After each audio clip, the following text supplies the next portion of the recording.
I'm Emily Lonborg with the Steller Group, and we're here today continuing our First-Time Homebuyer video series. In our last video, we talked with Steller Group agent Molly Smith on looking for homes. Today, we're going to talk about the offer process. So you found a home you love. That's really exciting. Let's jump right into the offer process.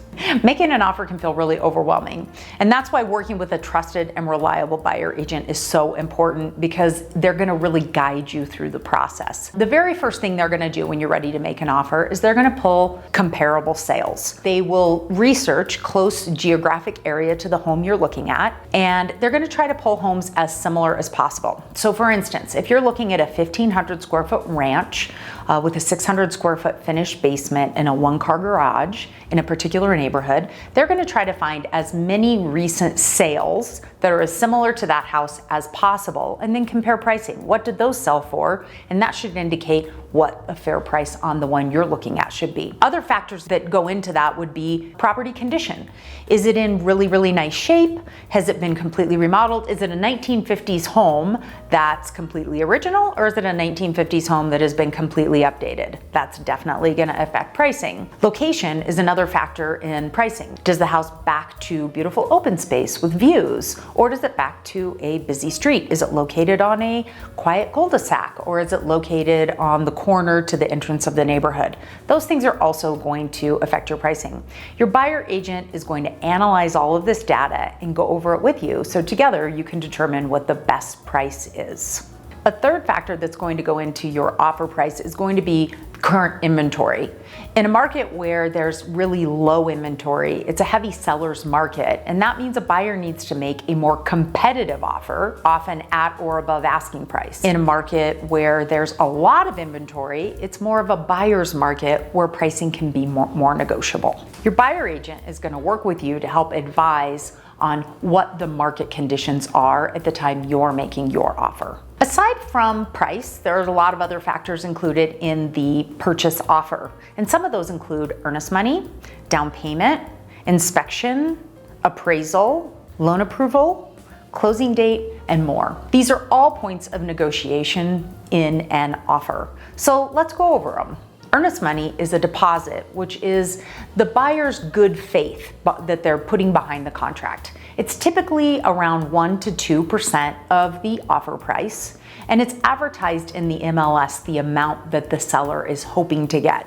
So if you're offering on a $300,000 house, you might expect the earnest money to be in the neighborhood of $3,000 to $3,500. It's typically due within 2 to 3 days after full contract execution. It's held in an non-interest bearing escrow account, typically at the title company, and a buyer's earnest money can be jeopardized if they're ever in breach of contract.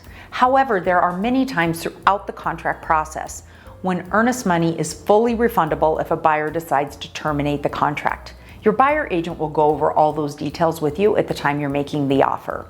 Your down payment is the money you've saved to put toward your purchase. All mortgage loan programs require a certain amount of down payment.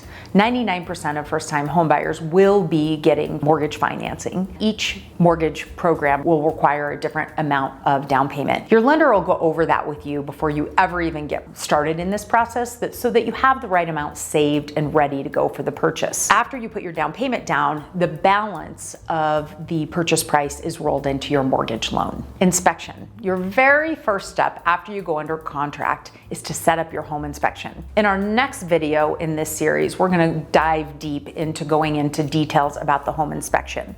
But typically, the quicker the buyer can get in for their home inspection, the better it is for the seller.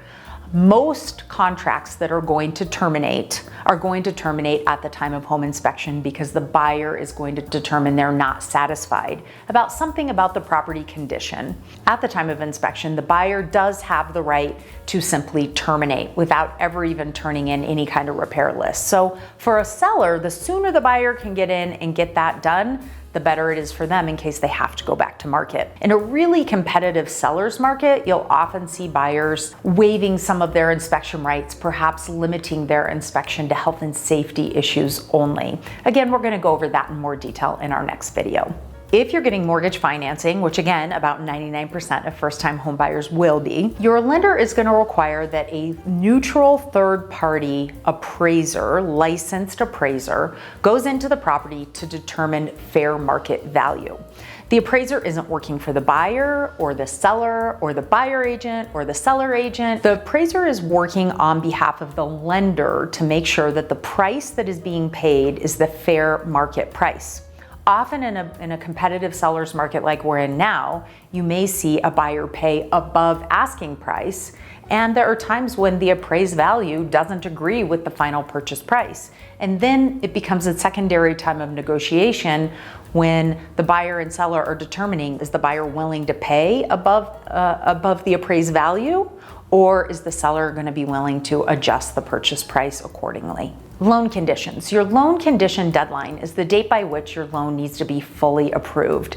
It's typically the final contingency in a contract where if something goes wrong and the buyer can't ultimately get their financing, they have the final option to terminate the contract and still get their earnest money back. If you've been pre-approved and you've been through underwriting before you even made your offer, it's a pretty simple process because you just need the property, the appraisal, the title work, get through your inspection, and then that just goes into underwriting with your credit package that's already been underwritten. So the sooner, again, that a buyer gets their loan approved and passes their loan condition deadline, the better it is for a seller. Closing date. You've finally made it through the entire process, you have a fully approved loan, and you hit your closing date. That's typically about 30 days after you go under contract. It can be a little bit more, it can be a little bit less. That's a point of negotiation between buyer and seller. Some sellers may, if it's a vacant home, may want a closing to happen as soon as possible. Other sellers may also have to find a home themselves and are hoping for a little bit of a longer time in the house in order to turn around and get moved out and find a house of their own.